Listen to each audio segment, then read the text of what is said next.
All right, so if your company handles any kind of payment card data, you really need to listen up.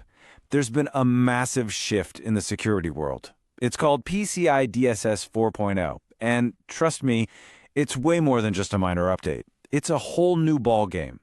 Today, we're going to pull back the curtain on the most common traps that auditors are setting with this new standard, and we'll give you the playbook to sidestep them. Let's dive in. Just think about that for a second. With these new rules, something that was totally fine last year could now be an instant fail. We're talking about those tiny little oversights that spiral into huge headaches, putting your systems, your company's good name, and maybe even your job on the line. Seriously, the stakes have never been higher. And let's be crystal clear, this is not optional. As of 2024, the Payment Card Industry Data Security Standard version 4.0 is the law of the land. The grace period? Yeah, that's over. Auditors are now strictly enforcing all these new, much tougher requirements, and the bar for protecting payment data has been raised for everyone. So, what happens if you fail? It's not just a slap on the wrist. We're talking steep, painful fines from the card brands. Even worse, failing an audit often means you're at a much higher risk of a real data breach. And once your customer's data is out there, well, the damage to your company's reputation can be absolutely brutal and can last for years.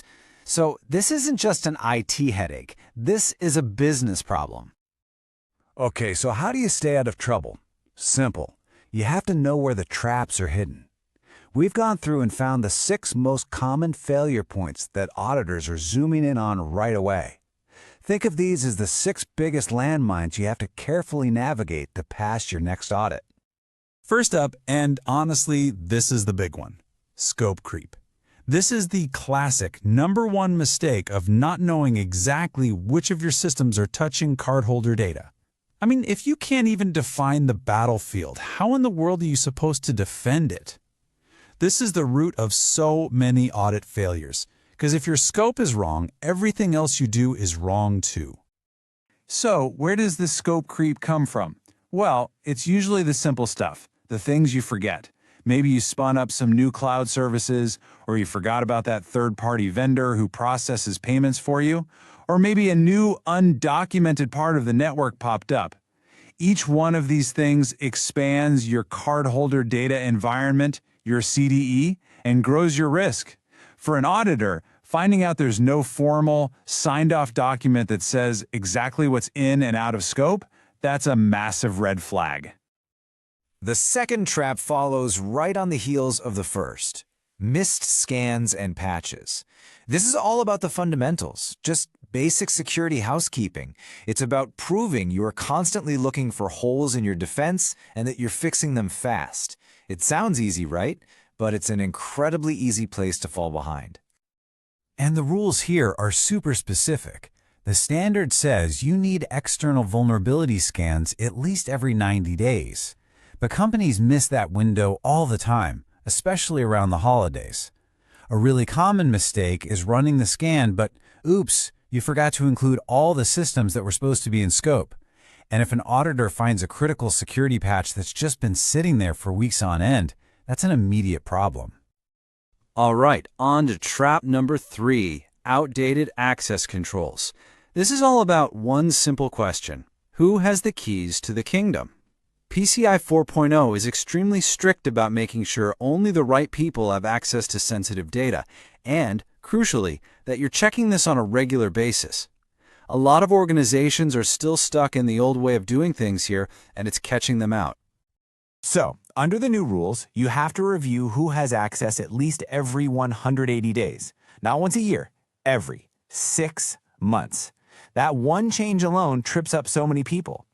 Auditors are also on the hunt for things like shared or generic accounts, employees who have way more admin rights than they actually need for their job, and of course, the all-time classic, finding active accounts for people who left the company months ago.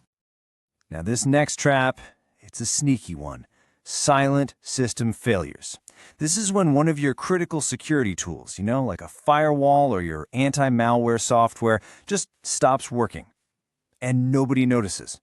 It's like having a security guard who's fallen asleep on the job.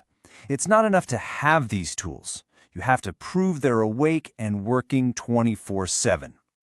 An auditor is going to come in and they're going to check. They'll scrutinize your logs, looking for weird gaps where the logging just stopped. If they find a firewall service was turned off or there are big holes in your logs and you can't show them an alert that proves you noticed and fixed it, you've just walked right into the trap. And now for trap number 5, insufficient encryption. At the end of the day, PCI is all about protecting the actual card number. This trap is all about using weak, outdated, or just plain wrong methods to do it. With version 4.0, the rules for encryption are way more specific and a whole lot less forgiving. So, what does this actually look like? It's finding credit card numbers just sitting there in a database, totally unencrypted, what we call data at rest. It's seeing someone still using old, broken encryption like DES or RC4, which are now completely forbidden. And for data flying across the network, data in transit, using anything less than TLS version 1.2? Nope. That's an automatic fail. End of story. And finally, we get to number 6. And believe it or not, this is one of the most common traps of all. Gaps in documentation. This is the one that really gets people.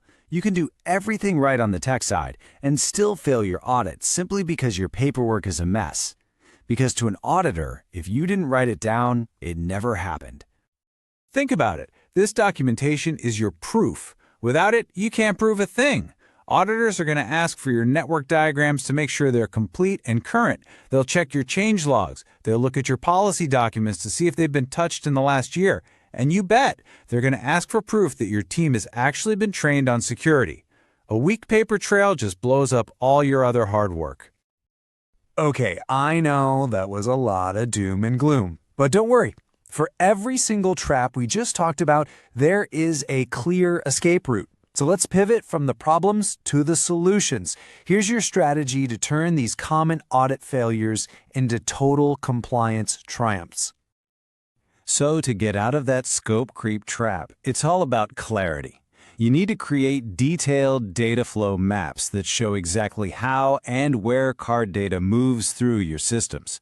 You have to maintain meticulous, always up-to-date inventories of every single asset involved.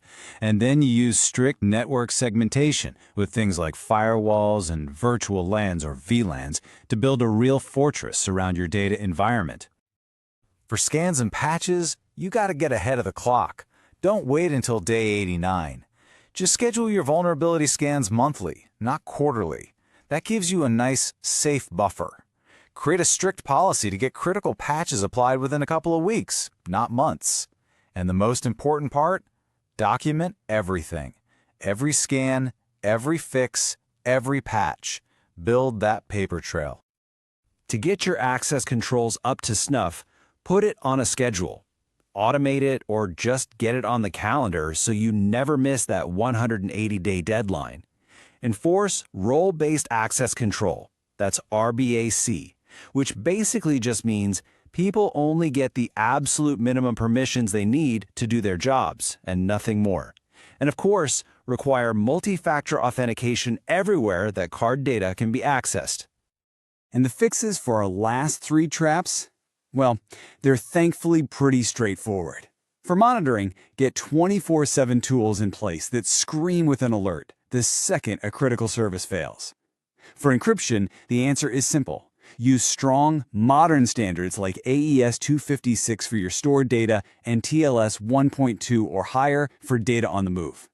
And for documentation, create one central, easy-to-find place. A single source of truth for all your diagrams, policies, and logs.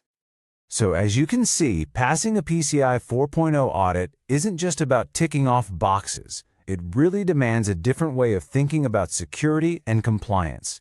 It's all about shifting from that once-a-year, frantic fire drill to being in a constant state of readiness. You know, there's a line from the source material that just hits the nail on the head. PCI 4.0 requires more diligence, documentation, and precise timing. It's not enough to just be secure anymore. You have to be able to prove you're secure every single day with perfect records and rock-solid processes. And that really brings us to the big question you have to ask yourself. Is security in your organization just a checklist you scramble to complete right before the auditors show up?